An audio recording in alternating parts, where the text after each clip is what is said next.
Sampai ada Ustaz bingung, aras ini Rabb apa bukan? Assalamualaikum warahmatullahi wabarakatuh. Alhamdulillahirabbil alamin wassalatu wassalamu ala sayidina Muhammadin asyrafil mursalin wa ala alihi wa sahbihi ajmain amma ba'du. Kaum muslimin dimanapun berada, semoga Allah subhanahu wa ta'ala senantiasa memberikan rahmatnya, taufiknya, hidayahnya, maghfirahnya, memberikan kelancaran rezeki, kesehatan, dan tentunya menjadikan kita orang-orang yang beruntung di dunia ini, lebih-lebih di akhirat nanti. Amin Allahumma amin. Yuk orang-orang Wahabi yang selalu membanggakan gelarnya S1, S2, S3, S4, S5, SS. Oke, sekarang kita ikuti bagaimana penjelasan dari dokter-doktermu ini. Yang kalian membanggakan dokter-dokter yang membanggakan gelar yang seabrek. Kita buktikan. Yang membanggakan kuliah di mana, di mana, di mana. Kalian itu yang dilihat bukan gelarnya, yang dilihat bukan formalitasnya, bro. Walaupun gelarnya sudah seabrek sampai S24 sekarang itu ya. Samsung S24. Tapi kalau kenyataannya seperti ini, mau bagaimana lagi?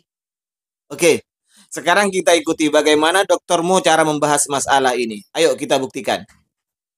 Tentang masalah apakah arsy itu makhluk, ya, Allahu alam. Ini saya tidak bisa jawab apakah itu arsy makhluk atau tidak, Allahu alam, gitu kan? Karena arsy ini adalah tempatnya Allah SWT bersemayam. Semua yang berhubungan dengan Allah dan zatnya itu lebih cenderung ulama mengatakan seseorang tidak berbicara. Karena ada sabda Nabi SAW yang berbunyi, berbicaralah di nama-nama dan sifat Allah dan jangan bicara di zatnya Allah. Karena zatnya Allah kita tidak mampu untuk membicarakan masalah-masalah sampai di sana. Nah, itu penjelasan dari Pak Dr. Khalid Basalamah. Ketika ditanya oleh jamaahnya, apakah arasy Allah Subhanahu wa ta'ala itu makhluk atau bukan? Apa jawaban Pak Dokter ini? Dia tidak bisa menjawab, dia tidak tahu apakah arasy itu makhluk atau bukan. Ya Allah, Pak, sudah jelas di Al-Quran surat An-Naml. Allahu la ilaha illa huwa Rabbul arsyil azim. Allah yang tiada Tuhan selain dia, Rabbul arsyil azim. Tuhannya arasy yang besar ini. Nah, sekarang kalau dikatakan, kalau Allah Subhanahu wa ta'ala menjelaskan kepada kita bahwa Allah Subhanahu wa ta'ala ini adalah Tuhannya arasy yang besar itu, lah berarti arasy itu makhluk. Karena Allah adalah Tuhannya arasy. Masa sih Anda tidak paham, tidak tahu? Saya tidak bisa jawab apakah arasy itu makhluk atau bukan. Karena sesuatu yang aduh Pak Khalid, Pak Dokter, Pak Dokter.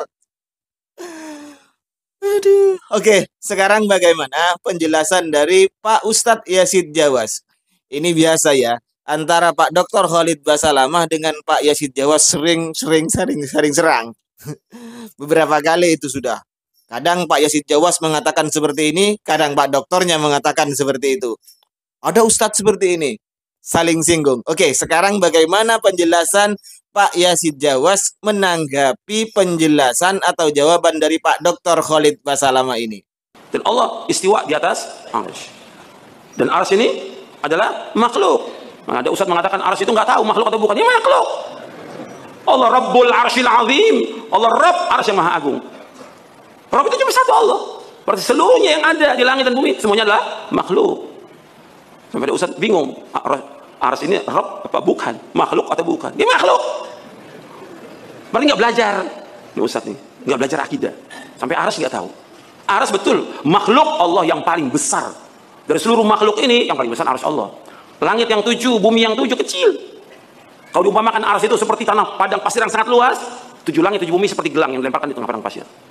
Nah, Pak Dokter, jelaskan apa yang dijelaskan oleh Pak Yazid Jawas, bahwa arasy Subhanahu wa ta'ala ini tidak ada khilaf di antara ulama bahwa arasy ini adalah makhluk. Ya iyalah Pak, masa ada khilaf? Karena nasnya kan sudah sore, sudah jelas. Sesuatu yang terjadi perbedaan di antara ulama, biasanya dalil yang dijadikan rujukannya ini adalah dalilnya adalah dhanniyud dilalah. Dalilnya itu masih dhanni, masih dhann, bukan qat'i. Di situ ulama terjadi perbedaan. Tapi kalau dalilnya sesoreh ini, nas Al-Qur'annya Allah sendiri menjelaskan bahwa aras itu adalah Tuhannya aras ini adalah Allah Subhanahu wa taala, berarti aras ini diciptakan oleh Allah Subhanahu wa taala alias makhluk. Masa masih mau dipertanyakan, masih tidak tahu apakah aras makhluk atau bukan. Ya Allah, Pak Doktor, Pak Doktor.